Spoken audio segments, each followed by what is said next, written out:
The world unfiltered.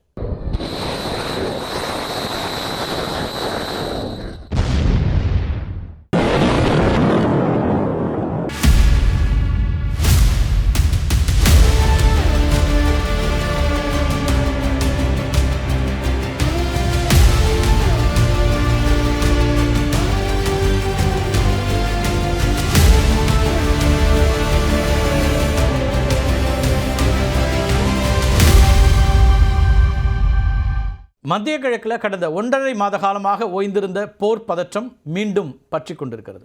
அமெரிக்காவும் ஈரானும் மாறி மாறி தாக்கிக் கொள்றதுனால மீண்டும் நிம்மதியை இழக்க தொடங்கியிருக்கிறார்கள் அப்பாவி மக்கள். கடந்த செவ்வாய்க்கிழமை ஹார்முஸ் நீரிணை பகுதியில் ரோந்து பணியில் ஈடுபட்டிருந்த அமெரிக்காவுடைய அதிநவீன அப்பாச்சி இராணுவ ஹெலிகாப்டர் ஒன்று ஈரானிய படைகளால் சுட்டு வீழ்த்தப்பட்டுச்சு.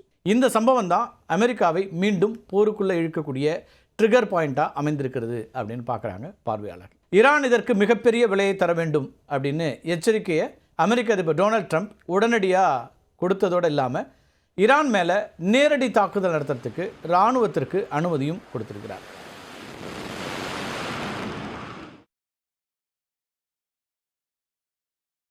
இதை தொடர்ந்து அமெரிக்க இராணுவம் ஈரான் மீது 49 டொமஹாக் ஏவுகணைகளை வீசி தாக்குதல்களை நடத்தியிருக்கிறாங்க.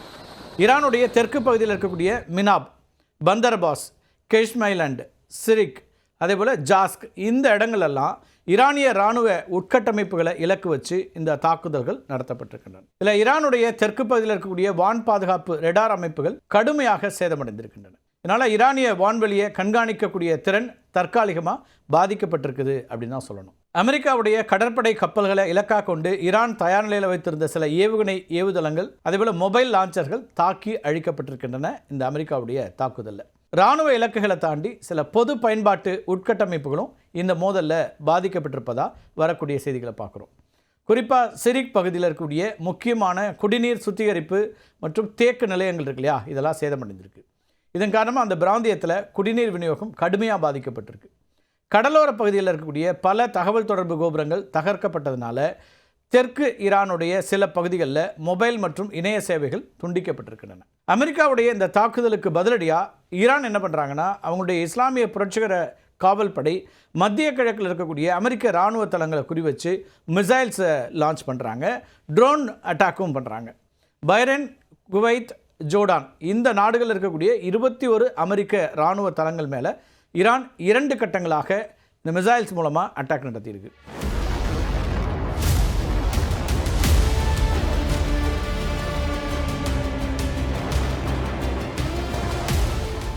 ஈரான் நடத்திய ஏவுகணை தாக்குதலை தொடர்ந்து பாதுகாப்பு முன்னெச்சரிக்கை நடவடிக்கையாக குவைத் என்ன பண்ணுறாங்கன்னா, தங்களுடைய வான்வழி பாதையை தற்காலிகமாக மூடியிருக்கிறாங்க. குவைத்தோட வான்வழி பாதை மூடப்பட்டதுனால அந்த நாட்டுக்கு வரவிருந்த பல சர்வதேச விமானங்கள் சவுதி அரேபியா அதேபோல் பஹ்ரைன் இந்த நாடுகளுக்கு திருப்பி விடப்பட்டிருக்கின்றன.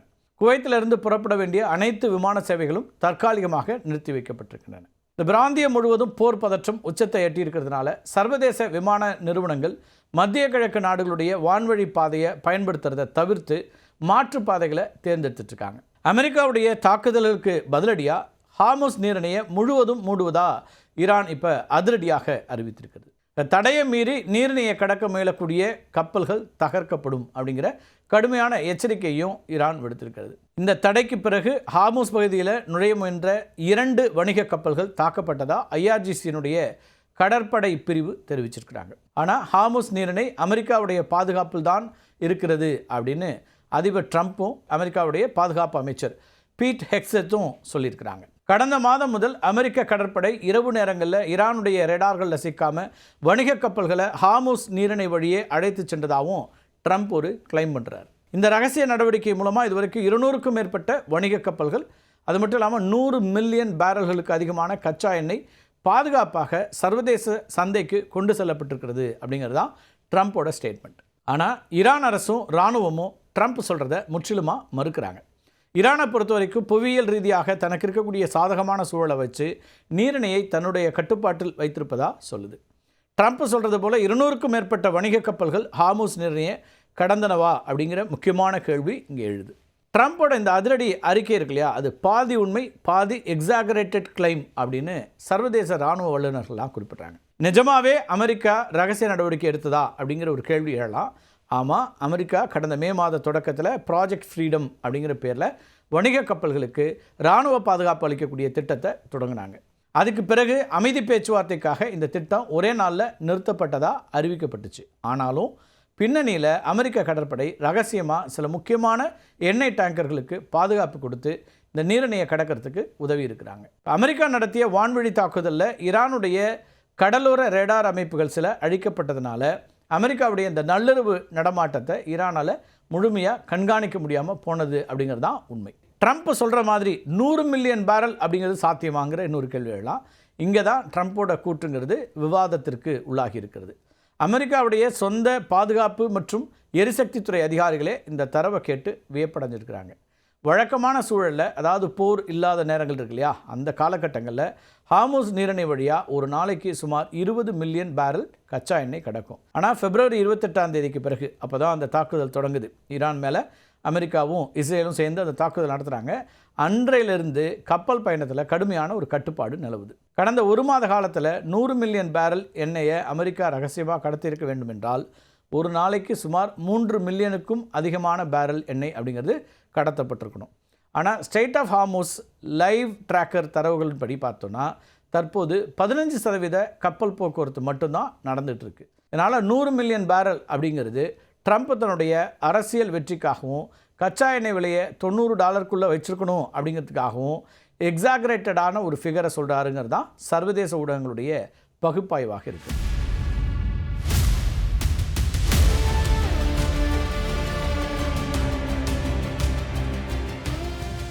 இதில் இருக்கக்கூடிய இன்னொரு முக்கியமான சுவாரஸ்யமான விஷயம் அப்படின்னு பார்த்தோன்னா அமெரிக்க இராணுவத்துக்கும் ட்ரம்ப்புக்கும் இடையில் இருக்கக்கூடிய முரண்பாடு. கடந்த மே மாதத்தில் அமெரிக்க கடற்படை வணிக கப்பல்களுக்கு பாதுகாப்பு அளிப்பதாக சொல்லி ஊடகங்களில் செய்தி வந்தபோது அமெரிக்காவுடைய சென்காம் அதனை மறுத்தாங்க.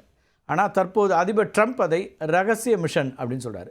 சென்காமுக்கு தெரியாமல் கடற்படை பாதுகாப்பு எப்படி சாத்தியம் அப்படிங்கிற கேள்வியும் இது கூடவே எழுது. அமெரிக்கா தன்னுடைய கடற்படை பலத்தை பயன்படுத்தி ஈரானுடைய அச்சுறுத்தலையும் மீறி நள்ளிரவில் ரகசியமாக கப்பல்களை எஸ்கார்ட் செய்து அனுப்பியதுங்கிறது உண்மைதான். ஆனால் அதன் மூலமாக 100 மில்லியன் பேரல் அப்படிங்கிறது இருக்கு இல்லையா, 100 மில்லியன் பேரல் எண்ணெயை கொண்டுட்டு போகிறோம் அப்படின்னு சொல்கிறது இருக்கு இல்லையா, அது சாத்தியமில்லை, எக்ஸாகரேட்டட். அதை ஈரான் முற்றிலும் கவனிக்கவில்லை அப்படிங்கிறதும் ட்ரம்ப்போட வழக்கமான அரசியல் அதிரடி பேச்சு மட்டுமே. இன்னொரு பக்கம் ஹார்முஸ் நீரிணையை முழுவதுமாக மூடிவிட்டதா ஈரான் சொல்லுது இல்லையா, இது சாத்தியமா அப்படிங்கிற கேள்வி எழலாம். புவியியல் மற்றும் இராணுவ உத்திகளோட கணக்குப்படி பார்த்தோம்னா ஈரான் ஹார்முஸ் நீரிணையை முழுமையாக மூடிவிட்டதாக அறிவிப்பது சாத்தியம்தான். ஆனால் சர்வதேச சட்டங்களின்படி அமெரிக்காவுடைய இராணுவ பலத்தின்படியும் அதை நீண்ட நாட்களுக்கு தொடர செய்வதுங்கிறது சாத்தியமில்லாது. இப்போ ஹார்முஸ் நீரிணைங்கிறது உலகத்திலேயே மிக குறுகலான ஆனால் மிகவும் முக்கியத்துவம் வாய்ந்த ஒரு கடல் வழிப்பாதை.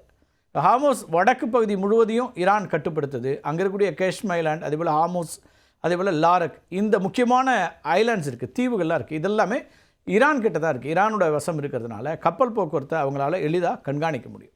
ஹார்முஸ் நீரிணையுடைய தெற்கு எல்லையில் ஓமன் நாட்டோட முசந்தம் அப்படிங்கிற தீபகற்பம் அமைந்திருக்கிறது. இதனால் ஹார்முஸ் நீரிணையுடைய தெற்கு பகுதி சர்வதேச கப்பல் போக்குவரத்துக்கான தடம் பெரும்பாலும் ஓமனுடைய கடல் எல்லைக்குள்ளேயே அமையுது. தற்போது ஈரான், ஓமன் இந்த 2 நாடுகளுக்குமே ஹார்முஸ் நீரிணையின் மீது முழுமையான உரிமை இல்லை. இதனால் தற்போதைய நிலை இருக்கு இல்லையா, இதை எப்படி நம்ம டேர்ம் பண்ணலான்னா கண்டஸ்டட் கண்ட்ரோல் அப்படின்னு தான் சொல்ல வேண்டியிருக்கும். சர்வதேச சட்டங்களின்படி ஹார்முஸ் ஒரு சர்வதேச நீரிணை. இதனால் இங்கே டிரான்சிட் பேசேஜ் விதி மட்டுமே பொருந்தும். அதாவது எந்த ஒரு நாட்டோட வணிக கப்பல்களுக்கும் போர் விமானங்களும் தங்கு தடையின்றி இந்த பாதையை கடந்து செல்றதுக்கு உரிமை உண்டு. அதை எவராலும் ரத்து செய்ய முடியாது. அதே நேரத்தில் ஈரான் என்ன வாதம் வைக்கிது அப்படின்னா 1982 United Nations Convention on the law of sea, இந்த மாநாட்டில் ஈரான் கையெழுத்திட்டு இருந்தாலும் அதை தன்னுடைய நாடாளுமன்றத்தில் அங்கீகரிக்கவில்லை. அதனால் இது சர்வதேச கடல் பகுதி இல்லை, இது ஈரானுக்கும் ஓமனுக்கும் மட்டுமே சொந்தமான உள்நாட்டு கடல் வழி பாதை அப்படின்னும் நாட்டோட பாதுகாப்புக்கு அச்சுறுத்தல் ஏற்பட்டால் போக்குவரத்தை தடுக்கக்கூடிய அதிகாரம் எங்களுக்கு உண்டு அப்படின்னும் ஈரான் சொல்லுது. ஈரானோட ஒட்டுமொத்த தெற்கு கடற்கரையும் இந்த நீரிணையை ஒட்டியே அமைந்திருக்குது. ஈரான்கிட்ட இருக்கக்கூடிய சாதாரண ஏவுகணைகள் மற்றும் பீரங்கிகளால் கூட இந்த 39 கிலோமீட்டர் தூரத்தை எளிதாக எட்ட முடியும். அதாவது ஈரான் தன்னுடைய கடற்கரையில் இருந்து கொண்டே ஒட்டுமொத்த நீரிணையும் தன்னுடைய ஆயுத கட்டுப்பாட்டுக்குள்ளே வச்சிருக்க முடியும். நீரிணையினுடைய நுழைவாயில் இருக்கக்கூடிய கெஷ்ம், ஹார்முஸ், அதேபோல் லாரக், இந்த 3 தீவுகளும் ஈரானுடைய முழுமையான இராணுவ கட்டுப்பாட்டில் இருக்கின்றன. இங்கே ஈரான் தன்னுடைய அதிநவீன வான் பாதுகாப்பு அமைப்புகள், அதேபோல் கப்பல் எதிர்ப்பு ஏவுகணைகளை நிறுத்தி வச்சிருக்கிறாங்க. ஈரான் தன் வசம் இருக்கக்கூடிய ஆயிரக்கணக்கான மலிவான ஆனால் மிகவும் ஆபத்தான கடல் கன்னிவெடிகளை இந்த குறுகிய பாதையில் தூவுச்சு அப்படின்னா எந்த ஒரு பெரிய வணிக கப்பலும் அல்லது எந்த போர்க்கப்பலும் கூட அந்த பகுதிக்குள்ளே நுழையறதுக்கு அஞ்சக்கூடிய ஒரு நிலைமை தான் ஏற்படும். ஈரானிய புரட்சிகர காவல் படையினுடைய சிறிய அதிவேக ஏவுகணை படகுகள் பெரிய எண்ணெய் டேங்கர் கப்பல்களை சூழ்ந்து தாக்கும் வல்லமை கொண்டவை தான். அதனால் இராணுவ ரீதியாக ஒரு குறிப்பிட்ட காலத்திற்கு எந்த ஒரு வணிக கப்பலும் இந்த வழியே செல்ல முடியாதபடி அச்சுறுத்தலை ஏற்படுத்தி பாதையை முடக்குவது அப்படிங்கிறது ஈரானுக்கு சாத்தியம்தான். ஆனால் இதை நீண்ட நாட்களுக்கு தொடர முடியாது. அமெரிக்காவுடைய 5வது கடற்படை பஹ்ரைனில் முகாமிட்டிருக்கு. அமெரிக்காவுடைய அதிநவீன போர் விமானங்கள் ஈரானுடைய ஏவுகணை ஏவுதளங்களை வான்வழியாக துல்லியமாக தாக்கி அழிக்கக்கூடியவை. அமெரிக்கா தன்னுடைய ப்ராஜெக்ட் ஃப்ரீடம் போன்றே ரகசிய மற்றும் பகிரங்க எஸ்கார்ட் நடவடிக்கைகள் மூலமாக கப்பல்களை கடத்தி செல்றதை தடுத்து நிறுத்துறது ஈரானுக்கு நீண்ட நாட்கள் அப்படிங்கிற இடத்துலேருந்து பார்த்தா சாத்தியமில்லாததாக இருக்கும். ஹார்முஸ் நீரிணையில் கப்பல்கள் பாதுகாப்பாக செல்வதற்காக சர்வதேச அளவில் ஒதுக்கப்பட்ட பிரதான கடல் பாதை பெரும்பாலும் ஓமன் நாட்டோட கடல் எல்லைக்குள்ளே தான் அமையுது. ஈரான் தன்னுடைய எல்லையை மூடினாலும் ஓமனில் எல்லைக்குள்ளே செல்லக்கூடிய கப்பல்களை தாக்கினால் அது சர்வதேச சட்டப்படி குற்றமாகும். ஹார்முஸ் நீரிணை நீண்ட காலத்திற்கு முழுமையாக மூடப்பட்டால் உலக பொருளாதாரம் ஸ்தம்பிச்சிடும். இது நம்ம எல்லாருக்கும் தெரியும். ஈரானுடைய மிகப்பெரிய பொருளாதார மற்றும் அரசியல் கூட்டாளியான சீனா தன்னுடைய கச்சா எண்ணெய் தேவையில் 40% இந்த பாதை வழியாகத்தான் இறக்குமதி பண்ணுறாங்க. இந்தியாவும் தன்னுடைய 60%க்கும் அதிகமான கச்சா எண்ணெயை இந்த பாதையை நம்பி தான் இறக்குமதி செய்யுது. அதனால் அமெரிக்காவை எதிர்க்க நினைக்கக்கூடிய ஈரான் தன்னுடைய நட்பு நாடுகளான சீனா மற்றும் இந்தியாவுடைய பொருளாதாரத்தை முடக்கும் வகையில் நீரிணையை நீண்ட நாட்களுக்கு மூடி வைக்க முடியாது. ஈரான் ஹார்முஸ் நீரிணையை மூடிவிட்டோம் அப்படின்னு அறிவிக்கிறதுங்கிறது ஒரு அரசியல் மற்றும் இராணுவ அச்சுறுத்தல் மட்டும்தான்.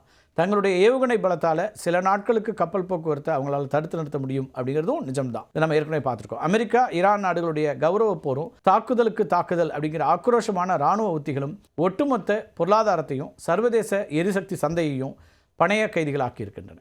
கச்சா எண்ணெய் விலை உயர்ந்து வருதுங்கிறது உலக பணவீக்கத்தை அதிகரிக்கிறதோட இந்திய பெருங்கடல் பிராந்தியத்தில் இருக்கக்கூடிய இந்தியா, சீனா போன்ற ஆசிய நாடுகளுடைய இறக்குமதி செலவுகளையும் உள்நாட்டு எரிபொருள் விலையையும் நேரடியாக பாதிக்கக்கூடிய அபாயத்தை ஏற்படுத்தியிருக்கிறது. சர்வதேச சமூகத்தின் கூட்டு தலையீடும் உடனடி பேச்சுவார்த்தையும் மட்டுமே இந்த பிராந்தியத்தையும் உலக பொருளாதாரத்தையும் பேரழிவிலிருந்து காப்பாற்ற முடியும். மீண்டும் ஒரு காணொலியை சந்திக்கலாம் நண்பர்களே. நன்றி, வணக்கம்.